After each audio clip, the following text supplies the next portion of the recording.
ಈಗ ಗೋಧಿ ನುಚ್ಚಿನ ಪಾಯಸ ಮಾಡೋದು ಹೇಗೆ ಅಂತ ನೋಡೋಣ.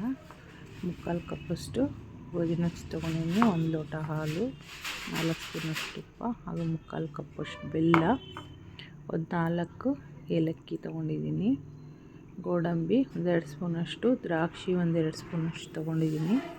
ನೋಡಿ, ಈಗ ಸ್ಟವ್ ಆನ್ ಮಾಡಿ ಕುಕ್ಕರ್ ಇಟ್ಕೊಳ್ಳೋಣ. ತುಪ್ಪ ಹಾಕ್ಕೋತಾ ಇದ್ದೀನಿ. ಎಲ್ಲ ತುಪ್ಪನೂ ಹಾಕ್ಕೊಂಡ ನಂತರ ಈಗ ದ್ರಾಕ್ಷಿನೂ ಹಾಗೂ ಗೋಡಂಬಿನ ಪೀಸ್ ಮಾಡ್ಕೊಂಡಿದ್ದೀನಿ ನೋಡಿ, ಈ ರೀತಿ. ಮತ್ತು ದ್ರಾಕ್ಷಿ ಎರಡನ್ನೂ ಹಾಕಿ ಇದರಲ್ಲೀಗ ಫ್ರೈ ಮಾಡ್ಕೊಳ್ಳೋಣ. ಮೀಡಿಯಮ್ ಉರಿಯಲ್ಲಿ ಇಟ್ಕೊಬೇಕು.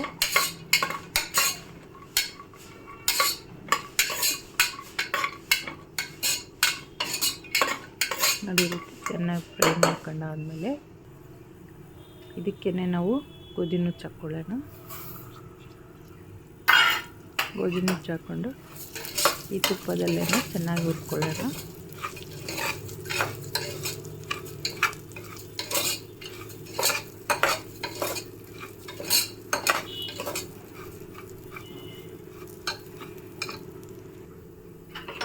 ನೋಡಿ, ಈ ಥರ ಹುರ್ಕೊಂಡ್ರೆ ಕಲರ್ ಚೇಂಜ್ ಆಗಿದೆ ನೋಡಿ. ಈಗ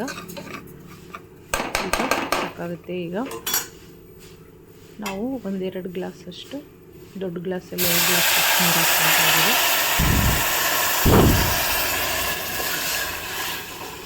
ನೀರು ಸ್ವಲ್ಪ ಜಾಸ್ತಿನೇ ಹಾಕ್ಕೋಬೇಕು. ಅದು ಗೋಧಿ ನುಚ್ಚು ಬೇಯಬೇಕು, ಅದಕ್ಕೋಸ್ಕರ 2 ಗ್ಲಾಸಷ್ಟು ನೀರು ಹಾಕ್ಕೊಂಡಿದ್ದೀನಿ ಇಲ್ಲಿ.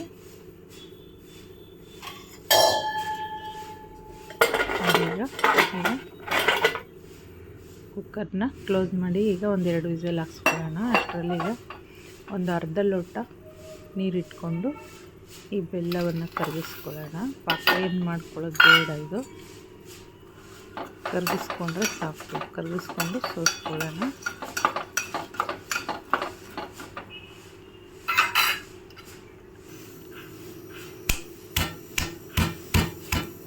ನೋಡಿ, ಈ ರೀತಿ ಏಲಕ್ಕಿನ ಪುಡಿ ಮಾಡ್ಕೊಳ್ಳೋಣ. ಪುಡಿ ಮಾಡಿಟ್ಕೊಂಡು ಇದನ್ನು ಲಾಸ್ಟಲ್ಲಿ ಪಾಯಸದ ಜೊತೆ ಸೇರಿಸ್ಕೊಳ್ಳೋದಕ್ಕೆ. ಈಗ 2 ವಿಸಲ್ ಆಗಿದೆ. ಇದು ಕುಕ್ಕರ್ ಆಫ್ ಮಾಡ್ಕೊಳ್ಳೋಣ.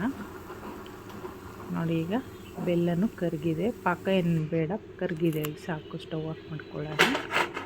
ನಂತರ ಈಗ ಗ್ಯಾಸ್ ಹೋಗಿದೆ. ಈಗ ನೋಡಿ, ಈಗ ಗೋಧಿ ನುಚ್ಚೆಲ್ಲ ನೀಟಾಗಿ ಬೆಂದಿದೆ. ನೋಡಿ, ಇಷ್ಟು ಬೆಂದರೆ ಸಾಕಾಗುತ್ತೆ. ಈಗ ಪಾಕನ ನಾವು ಏನು ಕರಗಿಸ್ಕೊಂಡಿದ್ವಿ ಬೆಲ್ಲನ, ಅದನ್ನು ಸೋಸ್ಕೊಳ್ಳೋಣ. ಇದಕ್ಕೆ ಪಾಕನ